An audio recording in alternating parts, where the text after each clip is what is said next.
Hi everyone, welcome to today's EIT Health Germany Community Talk number 7. My name is Katharina Leidwig and I'm the Managing Director of EIT Health Germany.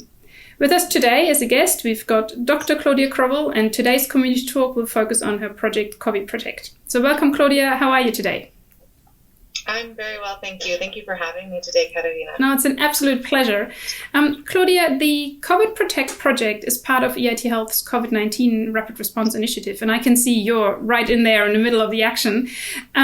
So this initiative aims to provide immediate and also very impactful solutions to the healthcare community to help them better navigate the current pandemic. Can you tell us a little bit more about your project, please? Sure, I'd be happy to. So CoViProtect is a collaborative effort between the Technical University of Munich, the University of Barcelona, IS Global, which is a research institute in Barcelona, and our industry partner, Microgen. And the goal of our project is to develop an assay or a test that can accurately assess for protective immunity.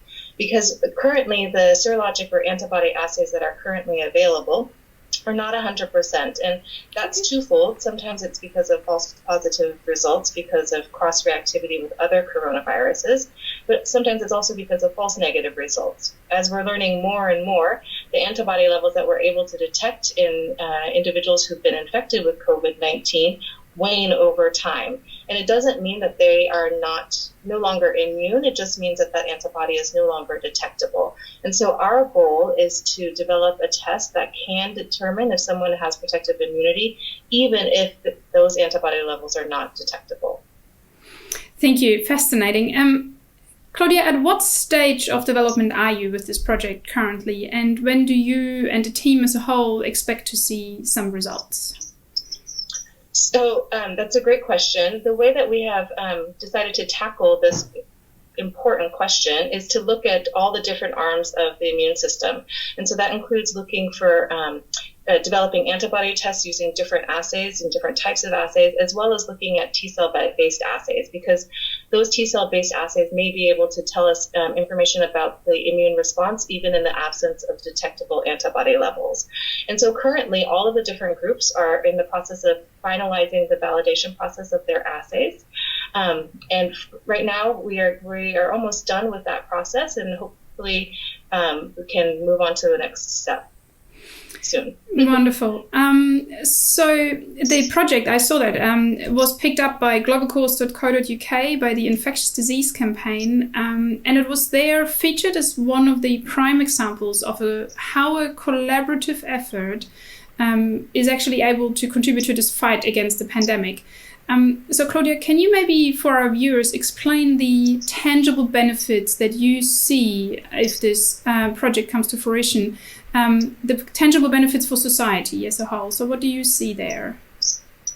Yeah, so that's a great question. So really the tangible benefits for society as a whole is that if we have a test that can determine if someone is immune or not, that can really help us maintain our essential workforce.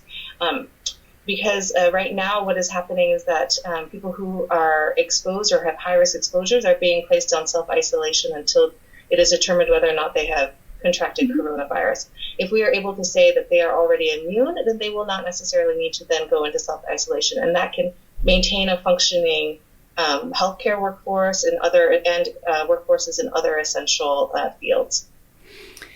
And my final question for today, these talks are always very short. What is coming up next for the team? Yeah, so as I mentioned earlier, all the different groups are in the process of finalizing the validation of their assays.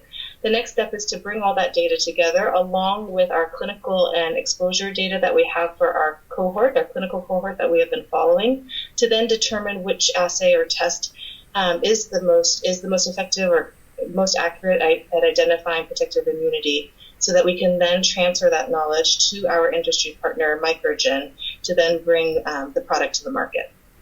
Thank you, Claudia. Thank you so much for your time today. It was really fascinating listening to you explaining the project to us and our listeners.